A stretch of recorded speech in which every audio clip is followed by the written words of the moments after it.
Welcome everyone. So we have already started with the lesson chemical reaction and equation for class 10th, and we have completed till chemical equation. Alright, so first of all, what is chemical equation?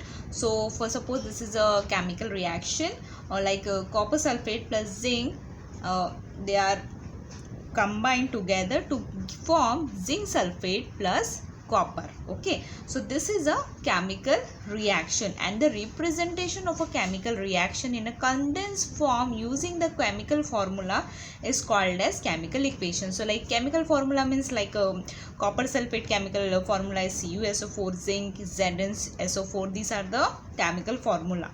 So this is called as a chemical equation. All right, so today we will learn about writing a chemical equation. That means how to write or how to represent a chemical equation of a particular chemical reaction. So let's start. So let us now see the convention followed while writing a chemical equation. So first convention is, in a chemical equation the reactants are written on the left hand side while the products on the right hand side. So here this is a chemical reaction, so copper sulfate and zinc, these two are reactants. All right, and these reactants are written on these reactants are written on the left hand side while the product, so product means like the substance which are formed. Okay, so like zinc sulfate and plus copper, these are the product, and these products are written on the right hand side of a chemical equation. Okay, and arrow heading towards the product is drawn in between them, and this arrow indicates the direction of the reaction. So this is the arrow which shows the direction of a reaction. Okay, so this arrow is shown towards the product like ZnSO4 and plus copper.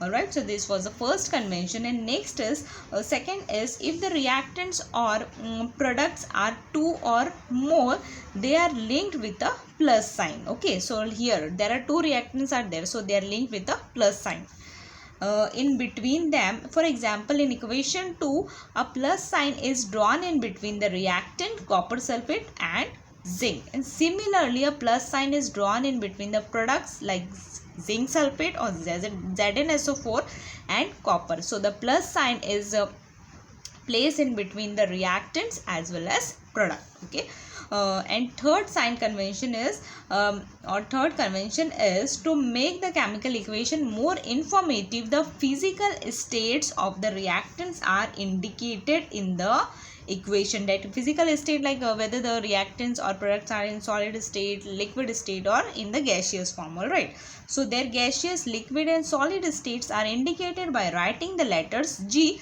for gaseous, and if the product or a reactant is in liquid form, so it is indicated by L, and for solid indicated by S respectively in the brackets. All right, like moreover, if the product is gaseous, instead of a G it can be indicated by an arrow upward, pointing upward. Okay, like here if the product is in gaseous state, instead of writing G we will indicate arrow in pointing upward direction. Okay, so if the product is formed is insoluble solid in the form of a precipitate, then instead of a S it can be indicated by an arrow pointing downward. Okay, so for arrow pointing upward it is for gaseous state, and the arrow pointing downward it is for the insoluble solids like precipitate. When reactants and products are in the form of a solution in water, they are said to be present in aqueous solution state. Okay, that means in the liquid state, water state, they are said to be aqueous. This state is indicated by putting the letter AQ. So AQ is for aqueous state of a reactant or product in the brackets after their formula. So all the signs like G, L, S and S, whatever it is there, it is right in the brackets after their formula, and thus the equation 2 is written as equation 3 shown below. That means this equation can be rewrite as in the form of a states of a product and reactant. Like copper sulfate, it is there in aqueous solution, so here AQ is written in the bracket after their formula. Okay, and zinc is in solid form, so here in the bracket S is written, then again the arrow is showing the direction of a reaction. Okay, and zinc sulfate again is in aqueous state, so AQ is written here, and copper is there in a solid state, so S is written here. So this becomes equation number 3. Okay, now fourth point is when heat is to be given from outside to bring about a reaction. That means when we are providing heat to a reactants, it is indicated by the sign by the sign delta. Okay, it is a sign delta for providing a heat.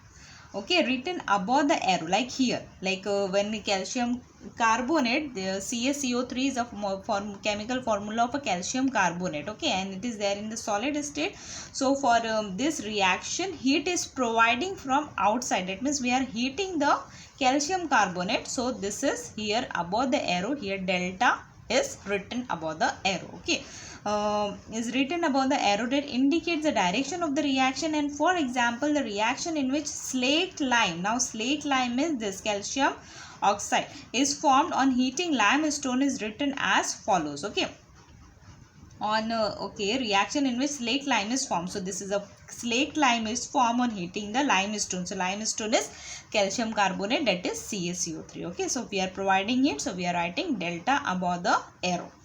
And here carbon dioxide is there in the form of a gaseous. So here we are instead of writing G, we are writing we are indicating the arrow pointing upward direction. Okay, so similarly the fact that heat is released during the reaction between the aqueous solution of a copper sulfate and zinc dust is indicated as follows. Now here in the fourth point, we are providing the heat, so we are writing above the we are writing the sign of a heat above the arrow. Now here in this equation, like copper sulfate and zinc, so here heat is given out, by the reaction. So here it is written in the with the product that plus heat, that means heat is given out during the reaction. Okay, so the equation becomes copper sulfate plus zinc arrow zinc sulfate plus copper plus heat, that means heat is releasing. And fifth point is it is necessary to fulfill certain conditions like specific temperature, pressure, catalyst. Now here what is catalyst? It is a substance which increases the rate of a reaction. Okay, that means when the reaction is slow, so to bring it very faster, the catalyst is added to the reaction. Okay, etc., to bring about some reaction, and these conditions are indicated below or above the arrow indicating the direction of the reaction. That means when the temperature, pressure and catalyst we are providing to the reaction, so we will write all these conditions above and below the arrow. Okay, like temperature will be 253 or pressure will be 400 atmosphere, so we will writing here above and below the arrow. Okay, and for example, the reaction of a vegetable oil takes place at the temperature of 60 degree with the hydrogen gas in presence of a nickel catalyst. So nickel is a catalyst which will speed up the rate of a reaction of a vegetable oil. Okay, and is written as follows. So let's see the reaction of this. Alright, so here this is a reaction of a vegetable oil in the presence of a hydrogen gas. Okay, so vegetable oil is in liquid state, that's for here L is written in the bracket plus H2, that is hydrogen gas in a gaseous state. Now here this reaction takes place in the with the temperature 60 degrees Celsius. So it's 60 degrees Celsius the temperature which is written above the arrow, and nickel is the catalyst which will speed up the rate of a reaction. So it will form vanaspati ghee in the solid state, and this is our equation number 6. Right. Now point number 6 is special information or names of a reactant or product are written below their formula.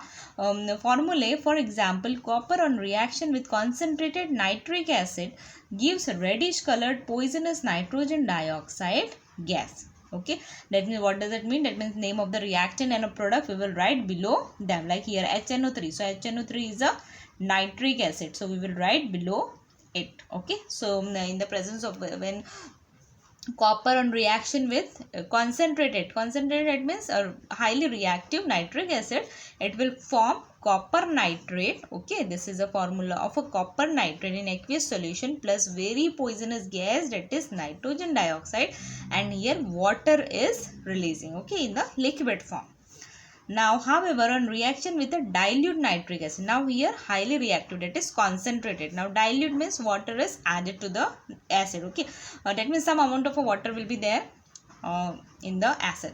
The product form is nitric oxide gas. Now, copper in the presence of a dilute nitric acid, so it will form copper nitrate plus nitric oxide gas and water molecules, okay. So, this is a reaction. I hope you all have understood this topic very well. Okay, so here experimental procedure is given to us. Let's study about it. So here apparatus are, we have to take apparatus like test tube, conical flask, balance. So this is a test tube, conical flask, this is a flask, and this is, here we have to take balance machine, okay. And chemical which will required for the experiment are sodium chloride. Now sodium chloride means for molecular formula is NaCl, alright. And silver nitrate means AgNO3, like here AgNO3, this is a silver nitrate, and this is a sodium chloride, that is NaCl. Now procedure is, first point, take sodium chloride. That means we have to take sodium chloride solution in a conical flask like this. In a conical flask we have to take sodium chloride solution, this one, alright. And silver nitrate solution in a test tube. So this is a small test tube inside the conical flask, and in the test tube we have silver nitrate solution, alright. And tie a thread to the test tube and insert it carefully into the conical flask. We have to tie the thread to the test tube and insert it into the conical flask and make the conical flask airtight by fitting a rubber cord. So this is a rubber cord just to make a conical flask airtight. Now third point, weigh the conical flask with the help of a balance. Now this setup we have to weigh it by the balance machine. The fourth one, now tilt the conical flask like this situation. So we have to tilt the conical flask and mix the solution which is there in the test tube in the flask. That means we have to mix up silver nitrate and sodium chloride together. In the conical flask, 5, weigh the conical flask. Now after mixing both the chemicals, we have to weigh. Alright, which changes did you find? Did any insoluble substance form? Was there any change in the weight? So here, if we will see the first weight, that means before mixing the two chemicals, the weight is this 300.23 grams, and the weight is, now after mixing the solution we will form the weight is again similar. So there is no change in the weight. A word equation is written for the above activity as shown below. So when the silver nitrate and sodium chloride mix together, okay, here they are mixing together and they will form silver chloride and sodium nitrate, and the above word equation is represented by the following chemical equation. Now the silver nitrate molecular chemical formula is AgNO3, it is there in aqueous state, and sodium chloride molecular formula is NaCl, it is present in the aqueous state also, okay. Now arrow, it will show the direction of a reaction. Now here AgCl, here white precipitate are formed. That means here insoluble substance will form, that is AgCl, okay, and plus sodium nitrate. So NaNO3 in the aqueous solution it will form. So this is a word equation and this is a chemical equation of the reaction. So student, I hope you all have understood this topic. In next part we will continue in our next session. Thank you all of you.